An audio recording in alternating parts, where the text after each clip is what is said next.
Instagram లో famous influencer అయిన Mouli bro cinema అయితే రిలీజ్ అయింది. మనం పెద్ద పెద్ద హీరో మూవీస్ రిలీజ్ అయితేనే సపోర్ట్ చేస్తాం. అలాంటిది నా తోటి ఇన్ఫ్లుయెన్సర్ మూవీ రిలీజ్ అయితే సపోర్ట్ చేయకుండా ఎట్లా ఉంటాం? మూవీ గురించి ఒక్క మాటలు చెప్పాలంటే సినిమా అయితే గుద్ద బగలుంది మామ. నాకు తెలిసి 2025 లో రిలీజ్ అయిన ద బెస్ట్ మూవీ ఏదైనా ఉందంటే అది Mouli bro movie little hearts మాత్రమే. ఈ మూవీలో జయకృష్ణ యాక్టింగ్ మాత్రం వన్ సైడ్ మామ. నిజం చెప్పాలంటే మూవీ హిట్ అవటానికి మెయిన్ రీజన్ మాత్రం జయకృష్ణ యాక్టింగే. ఇంకా ఈ మూవీ ఎవరైతే చూడలేదో ఒకసారి వెళ్ళి చూడండి. ఈ మూవీ చూసిన తర్వాత మీ అందరూ ఒపీనియన్ మారిపోద్ది. రీసెంట్ గా మనకి కామెడీ పరంగా నచ్చిన మూవీ జాతిరత్నాలు. అలాంటిది ఈ సినిమా చూస్తే జాతిరత్నాలు 2.2 అని అంటారు. అసలు జాతిరత్నాలకి దీనికి పొంతనే లేదంటారు. అంత ఫన్ ఉంటది మూవీలో.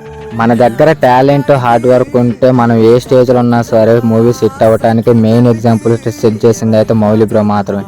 నిజంగా ఒక చిన్న ఇన్ఫ్లుయెన్సర్ స్టేజ్ నుంచి ఈ రోజు సినిమా రిలీజ్ చేసి బ్లాక్ బస్టర్ హిట్ టాక్ తో అయితే మూవీ రన్ అవుతుంది. RT congratulations for this blockbuster hit bro. Movie అయితే గుద్ద బాగుంది మామ. మీకైతే పక్కా టైం పాస్ అవుతుంది. ఫుల్ సాటిస్ఫై అవుతారు మూవీకి వెళ్తే మాత్రం. ఇంకా ఎవరైతే వెళ్ళలేదో కంపల్సరీ మూవీ చూడండి. మూవీ కొత్త ర్యాంప్.